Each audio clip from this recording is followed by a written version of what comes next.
Welcome to Engineering Influence podcast from the American Council of Engineering Companies, and today we're continuing our series with HDR, and we're really focusing today on really the nature of HDR's business as an employee-owned company.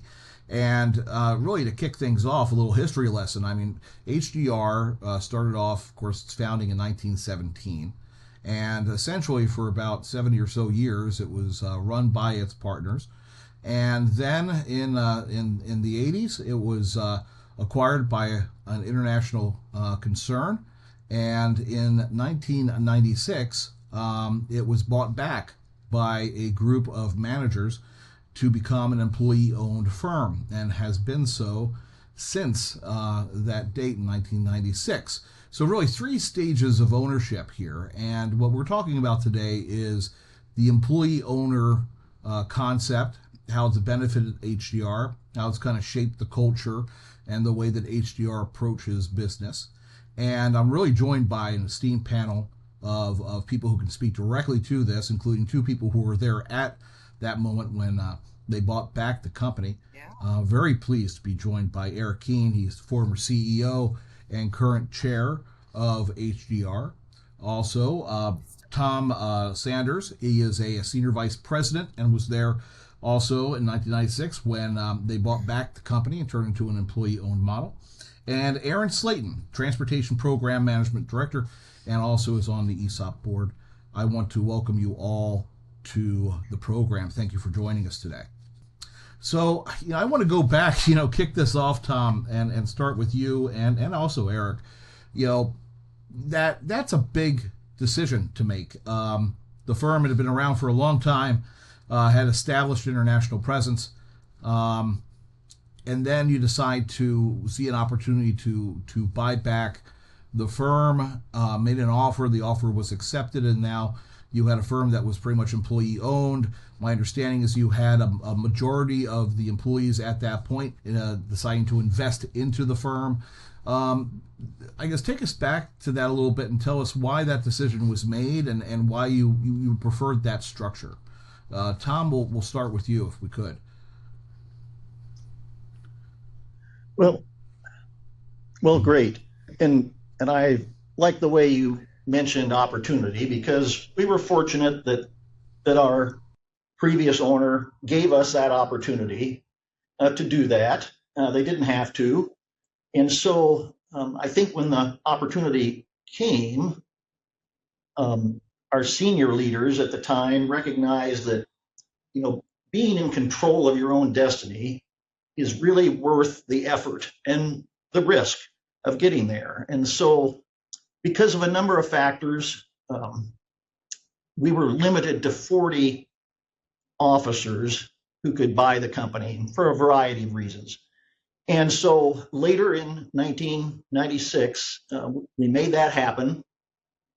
I think from the very beginning, our CEO at the time, even though 40 of us had to do it originally, the goal always was broad-based ownership, but also it's a personal choice at HDR.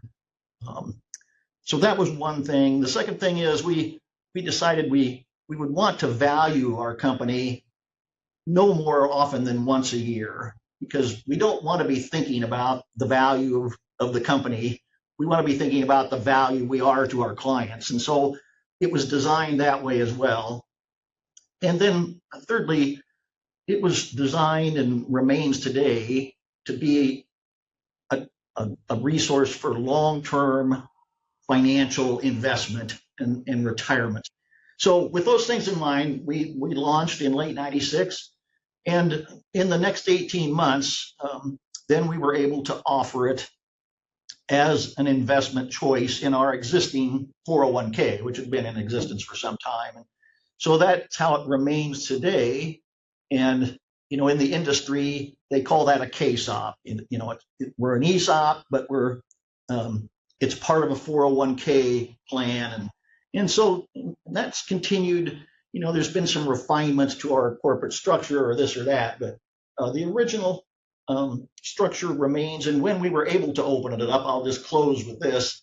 We were a firm of about 1,600 people at the time. And we were fortunate in that about 1,000 people bought into when it was available. So that's when the real miracle happened. The previous stuff was just kind of like, well, we're going to give this a try. But when that happened, we knew we really had something because it excited people. I think a couple points to put on top of it is, at that time, about 50% when we bought the company back, 50% of it was ESOP loans and 50% were in short-term loans, whereas people had an opportunity to buy. We actually paid down the short-term loans, and the ESOP then were Yes. the loans that, as we were successful, were able to pay down those loans and distribute that out to broad-based ownership through the ESOP structure. Mm-hmm. But, as a participant at that time, I always made the point of our folks. I said, we've been handed an 80-year-old company. For us as now as the employees and leaders of HDR to decide what we want the firm to be for the future. And as a result, I think we all put our heads down and went to work because it was ours at that point. Yeah. Eric, you were there also right then, and at that point, you just recently stepped down as CEO. I mean, the firm now is 11,000 plus strong, 200 offices worldwide. One of the largest, if not the largest ESOP in the AE space. What are your impressions on that? I mean, how has that decision really facilitated the firm's growth to be employee owned? Well, as Tom talked about, when the decision was made to have the opportunity to buy the company back, it was really on the foundation of very broad-based ownership. That it creates that connection, that culture of connection that we have, employees, owners, and so it creates this environment where as I go around the globe and talk about our business and how we do work, especially folks either through acquisition or new hires, I always make the point, everybody you meet at HDR, first and foremost, is thinking about what they can do to help you be successful. And that's not common in a lot of firms. And so when we think about how we deliver work and work sharing, and we all have a vested interest in making sure that we're supporting one another to create that success because we all benefit from it. And it's been a very powerful model for us, and it's been very helpful in not only attracting folks to the firm, but also retaining people that they want to spend their careers here. And I always tell people, we're not perfect. Of course, there's no perfect model out there. At the same time, this is a place where we all can participate and help create that value and share in the success and the value that we're able to create. So, we've now grown to a little over 13,000 employees across the globe. And, the future looks very bright as I think about stepping back as CEO and looking to the next generation of leaders and owners of HDR. We've been committed to become a very resilient organization that's available for the next generation of HDR employees. And that's really what our focus has been as we've kind of created and refined and built on the employee ownership structure. Aaron, from your perspective, both as a working with the firm as an engineer and then also as part of ESOP board. I mean, how do you see that employee ownership, help, direct the culture of the firm? How is it? How do you see that really reflected in the way that people bring ideas to the table or interact with each other in different teams and locations? Yeah, so I came to the firm in 2006, so only about 10 years after that buyback. And I got to tell you, it was still something that was very fresh for the folks who had lived through it. And even though I was in my 20s, I had no idea what employee ownership was or what it meant. I could sense this sense of togetherness, this sense of camaraderie that came from coming through that period of what it was like before and what it was like after, and this really intense desire to want to hold on to that. And it was something that I found very unifying with the people that, not only the people that I worked with in my immediate vicinity, but people all across HDR. And I have since worked in 3 different operational regions within HDR. And I think the thing that, again, unites us throughout all of that is being able to have that unifying culture. So with each of those relocations, I was relying upon people where I was leaving because we had to figure out someone to fill some gaps, and I was relying on the people where I was going to make me feel at home in my new place. And each of those things takes a lot of work and a lot of energy. And if you multiply that by all of the other people who are doing that same thing, it relies upon that strong sense of culture that comes from knowing that we are all in this together, that we are all working for a better future for ourselves and each other.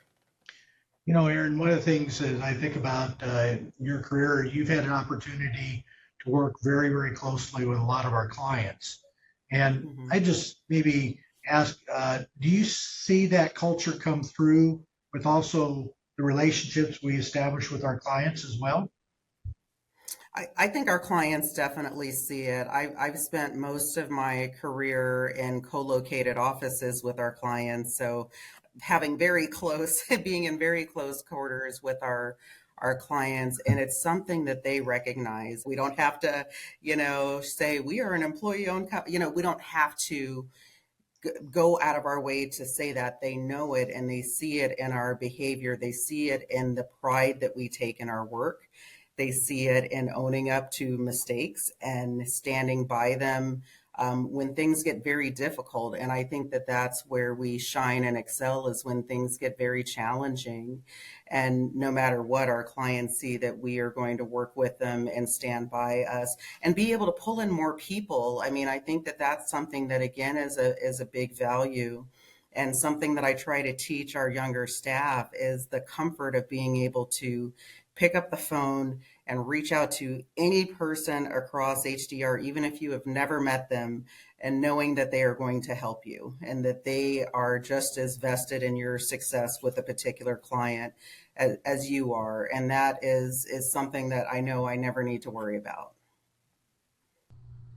That's a really important point, Aaron. I think that there is. I was doing some background on this, and there was an analysis done between ESOPs and other and corporate owned firms, or firms that are owned by a larger third party, that the firms that don't have this employee ownership kind of culture, where there is this kind of level playing field to a point where people feel comfortable talking to other people because they're all kind of have a vested interest in the work, that you can find that sometimes teams are actually, offices are competing against each other, or they're putting in bids the other offices don't know the bids are going in, and then all of a sudden you have this conflict or confusion, that having that employee owned aspect allows you to be more efficient, because you're able to pool resources and have the best possible pitch for work, or and put the teams together for the work then teaming that makes the most sense. Is that something that you've seen over your time with the firm, Aaron? Yeah, absolutely. It's something that we call an HDR first mentality, having an HDR first mentality. So you can, if you think about where a lot of people's priorities lie, it could be with self, it could be with my operational region because I've got certain metrics that I know I want to hit, or it could be with my technical group. But for us in an employee-owned situation, it's an HDR first. If I know that I'm doing something that is in the best interest of HDR, even if it may impact my local team because I'm lending you a staff person from my team, if I know it's going to help HDR, it helps all of us in the end, and that's what's the most critical. So absolutely, I do believe that it helps influence that. And Jeff, there's lots of things that help create that culture too. And over the years, how we do our work share, how we account for projects, as an example. So when we redid our entire enterprise system, we built it on this idea that there's only one project and any place in the globe you charge to a single number, because it's from a client perspective, they only see one HDR, they only see one project, and we want to make sure that our systems and our metrics and our culture of how we support one another reinforce that. And so our work share policies are meant to reward and encourage work sharing across the organization as just a fundamental concept of how we do business. And it creates that culture of connection, because we know that when you work with somebody, your first reaction is, well, I'm not sure they can do the work, or they're going to do it as good as my team does. But as you work together, you realize the commitment's all the same. And we really stress that when you're working for another office, supporting another client that maybe isn't your primary client, you have a responsibility to make sure you treat that relationship and that project team just like it's your best client, your best project team. We work really hard to make sure that happens. And I think that goes to the nature of the ESOP and how it works so well in a structure or the industry like ours, is that the fact that it really, the HDR's principal capital is its people and knowledge base and the capabilities that you have there. And having this employee-owned model really does incentivize that, essentially that talent base to do the best it possibly can, knowing that they all have a vested interest in success. Looking at recruitment and retention, everyone's in a chase for talent right now, and it's not as though there are courses at engineering schools, ESOP 101 or firm structure. For a lot of engineers coming out of college, how much of an enticement is it, the fact that this is an employee-owned company, and to in your experience, how surprising is it for a lot of these people who are interviewed, learning that the firm is actually employee-owned, that they would have the opportunity to buy shares and invest into the company? We deal with a lot of our young career skill folks. Well, it certainly is. There's a whole mix of people that are new grads, but we have a specific part of our onboarding that's about employee ownership. And the feedback I get from that is that, it opens a lot of eyes. They still, they're still got the challenges of they're trying to, find a house or, get married or, all the things that are important in life. But then I think what we find is, somewhere around 5 years, it really starts to click. And Eric, you might just mention about how, again, we've done some very intentional things to place ownership in the hands of our youngest employees so that they can start to see what it does. And this goes to the kind of, you talk about resiliency as an organization. Well, part of the resilience for our organization is the next generation want to be owners, right? Because if they don't, then it creates a different dynamic. And so one of the things that we've done last several years through our ESOP structure is use discretionary contributions as a way of providing shares in the company through the ESOP structure, and then we duplicate that with our Phantom program outside the United States. And it's a way to get ownership in our all our employees' hands. And a lot of times I'll get a comment that says, "Oh, gee, our stock went up 20% this year. That's great for you because you got lots of stock." And when we think about that discretionary contribution, it actually is dilutive, but it gets shares into our younger folks and all our employees. And then eventually, over the years, as you do enough of that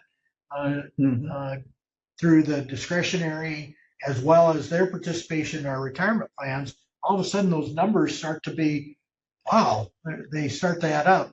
And it's interesting, even when we bought ourselves back, we had a few comments about, well, just give me cash. I don't want those HDR shares.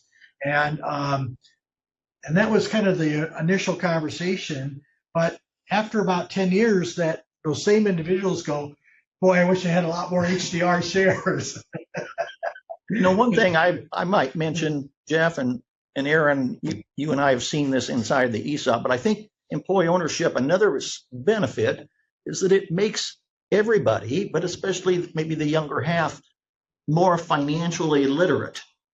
And we see it just in the 401k, where we have a very high deferral rate into it. And even our youngest group, I think, which we call 25 to 30, I think, Aaron, if I'm remembering, is contributing or deferring at darn near 10%. I think that's because they understand that it's part of employee ownership, and it just makes them more attentive to that. And so I think we're helping people, even if they're not large owners, we're helping them in, set some foundations for financial success down the road. Yeah, and I think the aspect of employee ownership, when you talk about recruiting people, for those who may not understand the employee ownership structure, like I did not, I think what attracts people to HDR is still the employee ownership structure, even if they don't know that that's what it is. It's the culture that comes along with that. And then understanding the financial aspect of the employee ownership, that's kind of an added bonus once they get here. And we do a great job in our onboarding process of offering a 1-hour webinar on employee ownership. In fact, I just co-hosted one a couple of days ago, and we ask a question about what are people's perception of HDR culture, and people type it into the chat, and you see things like friendly, welcoming, I can be myself, I feel so comfortable, I feel at home. And those are the types of, that's what has attracted those people to HDR, learning about all the ins and outs of the employee ownership structure and how to become an owner and what that means. That's kind of the cherry on top of the culture. Yeah. Thank you for addressing that point, because I was going to raise a question about the way ESOPs are generally structured. Question is, for younger staff who are also trying to buy a house or start a family, and they're financially not as settled as some of the longstanding staff, that generally they're how do you get them involved? And it seems like you have a very good program to get them involved through the 401k program. For the international employees, and since HDR is domiciled in the United States, if you're in Canada or outside, you can't directly take part in the ESOP. But what structures do you have in place so they can also benefit from the employee ownership model? Yeah, so maybe I'll take the question. So we have we call it a phantom share program. And of course, each one of them is a little different, because in different jurisdictions around the globe, tax laws are different. So whether people can defer income if they choose, in some countries they can, in other countries they can't. And one thing that is common, though, is like when we talked about a discretionary contribution in the United States into our ESOP, outside the United States, we can do the same discretionary contribution as a phantom share into their accounts. And then what happens is, the way we manage our repayment obligations and our phantom share program, as well as our ownership in the United States, it's set at one stock value. And then if our stock goes up 10%, their stock in their local currency goes up 10% as well. So we got that tie to our true financial success are all tied together. The one thing that these share programs also do is they are meant to be long-term opportunities for ownership and for savings. And so we've tried to structure them that way. And they've been, I think, very good I think our participation rate of folks, as an example, within the United States, where we've had the structure in place since 1996 or so, even though we became an S corporation in 2002, which was a change in the tax law that's been very helpful for us as a company. but that ability to participate in HDR on a very broad base is exactly how our phantom shares are set up as well.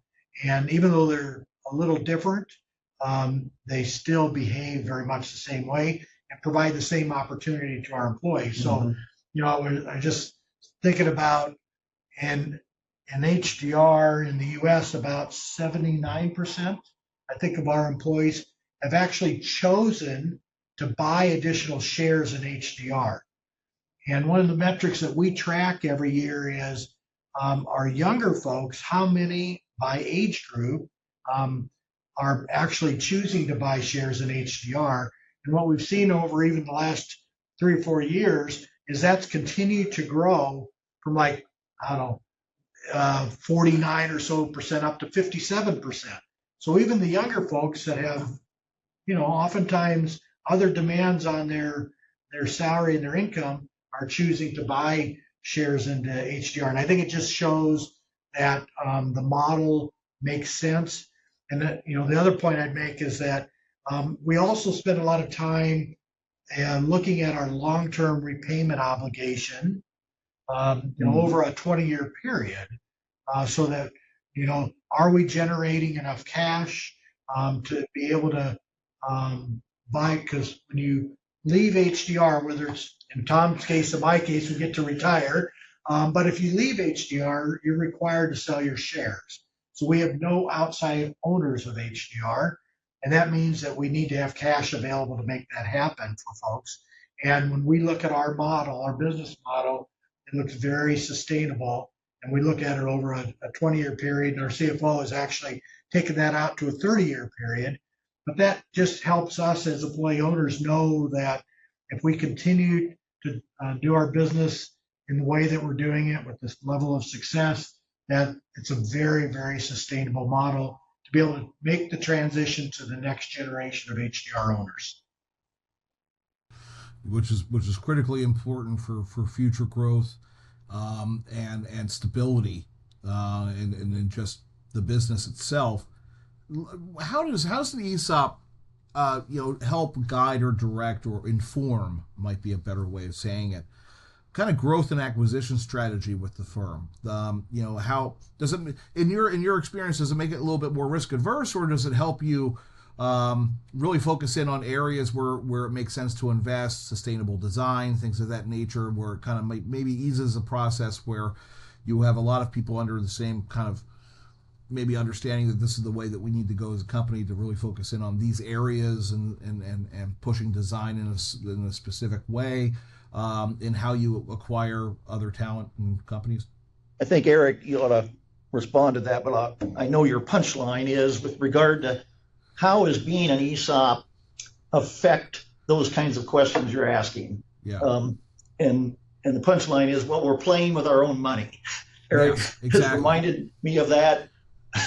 I don't know how many times over the years, especially when I'm trying to do something. Yeah. This is your money, right? So, do you want to take on debt? Do you not want to take on debt? It's these are interesting questions from a strategic perspective. Yeah, and it's something that we think about every day, right? How we're managing the organization, because a lot of times we'll get folks that will join us from other types of companies.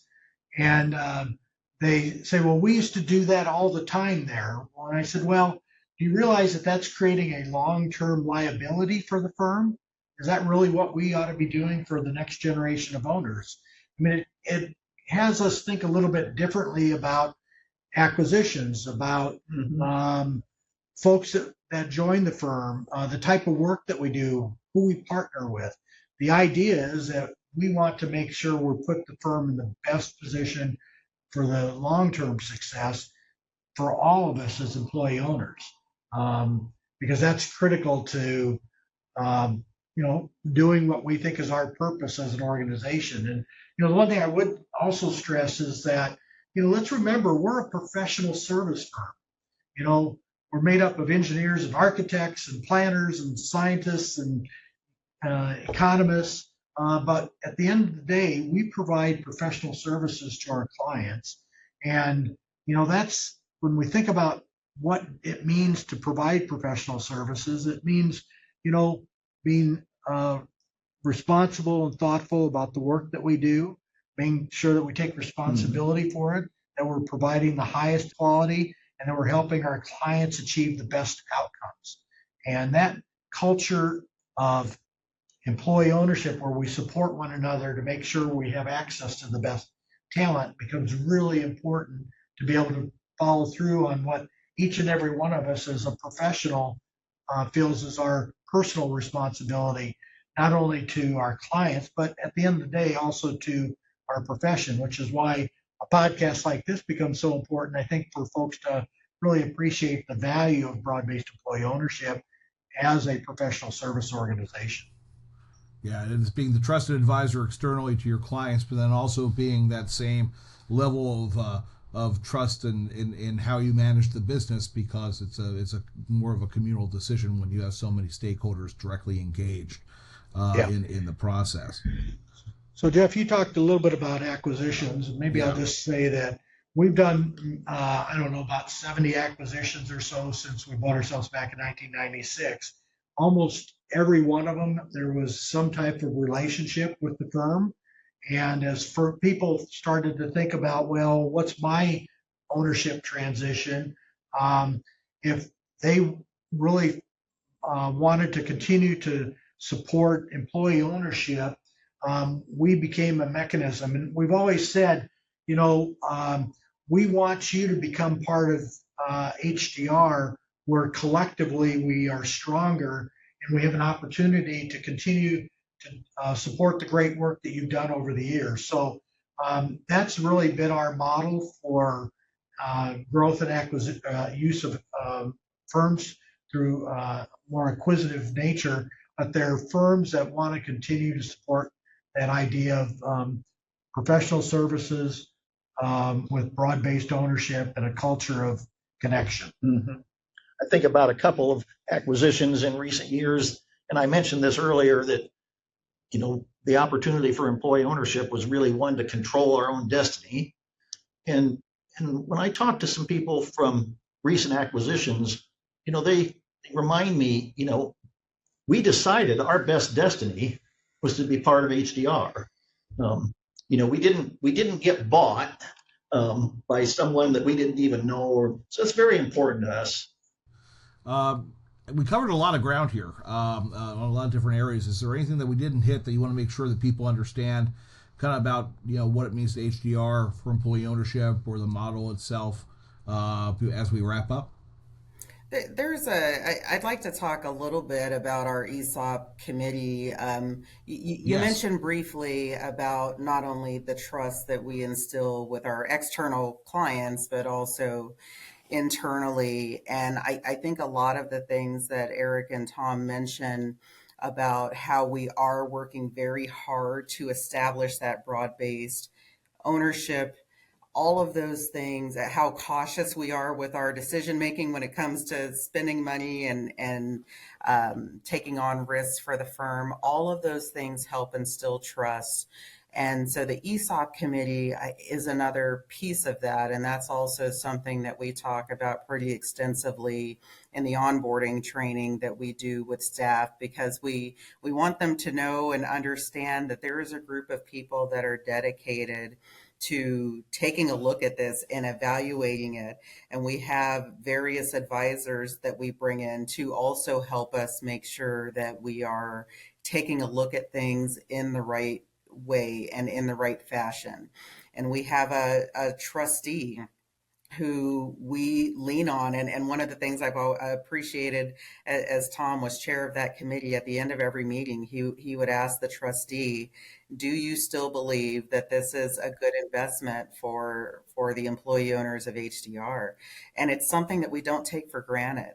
And it's something that we really truly work at, making sure that we are providing good investment options for our employee owners, and that our KSOP structure is still right for our employee owners. It's something that we do not take for granted, and we are very transparent with our staff. We put all of our meeting minutes, we put the valuation information, we put all of our records on our intranet portal so that our staff can look at it. And that's another way, again, of helping to build trust and helping them make the decision for themselves as to whether or not they purchase that stock. We want them to be able to make as informed a decision as possible, and we try to make that easy for them. Jeff, there's one thing that I think is surprising to most people about our company, and I think many employee-owned would be the same, but our leadership at HDR, Eric and even the board, does not have a say in who does the valuation. Aaron mentioned there's a trustee, and that trustee selects that firm annually in the past, and together they decide on the valuation and they bring it forward, and the trustee then communicates to the board of HDR, this is what we think the enterprise is worth, and therefore this is what the shares are worth. And Eric and his leadership team have a lot to do with providing information to that valuation firm, but they have nothing to do with influencing what the number is. Yeah. You have that important independence that's necessary to have a proper evaluation, that everybody can feel confident that the number is correct and reflects market value. Yeah, no, I think Aaron's point about that sense of confidence and trust, whether it's our work share policy, how we manage our ownership program, setting up the ESOP, how we, use the success and profitability of the firm to drive the success. We don't pay dividends, right? We retain earnings to help grow the practice, and decisions we make on, who we approach to join HDR. There has to be, first and foremost, that cultural alignment. I guess my point is back to Aaron's comments, and that is when we think about what we're doing every day, whether it's a project we're working on or an acquisition we're doing or a benefit we're putting in, we're trying to do it really what's in the best interest of all of us as owners here at HDR. And we think about that, and it's our guide in terms of our policies and our structure, and it sets the expectation of how all of us as employee owners are here to help support one another to drive the success of our practice. Eric, that was a great way to close it off. I think that was a great final thought right there. I want to thank you all for joining us. This is a great topic, and it's very nice to see how this model has benefited the firm and is reflected in the culture of the firm and how it approaches really its day-to-day operations, both internally and then also for its clients. And again, thank you very much for your time. Really appreciate it. Standing. And again, this has been another episode of Engineering Influence podcast from the American Council of Engineering Companies. Make sure if you're watching this on YouTube that you hit that like and subscribe button to get this message out and this episode out to many, many more people. We appreciate those who have subscribed, and we welcome aboard anyone else who is hitting that button. So make sure you hit that button at the bottom of the screen, and we will see you next time.